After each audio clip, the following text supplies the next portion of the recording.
मोगाळ इश्टानो, म्हजें नांव फ्लोरिना फर्नांडीस आनी म्हजें कवितेचें नांव आमी कोरोनाक हारोवया. आमी कोरोनाक हारोवया. संवसारांतल्या सगळ्या देशांनी मनशार आयला वोडाकांत. चीनाक सावन आयला कोरोना पसरला आमच्याय देशांत.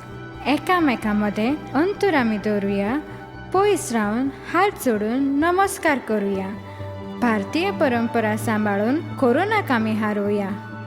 डॉक्टर, नर्स, वैजकीय सेवक, पुलीस आनी सफाई सेवक हांचो मान राखुया. आमी कोरोनाक हारोवया. नितळकाय सांबाळून परतून हात धुवया. दिसाक 1 पावट न्हय पूण 2 पावट न्हावया. आमी कोरोनाक हारोवया. खोकता शिकतना लीस तोंडार दवरुया. तोंडाक घालून मास्क, हेरांची सावूत सांबाळया. आमी कोरोनाक हारोवया. देवा, दी म्हूण हाचेर वखद मागणें आमचें देवा मुखार दवरुया. आमी कोरोनाक हारोवया. देव बरें करूं.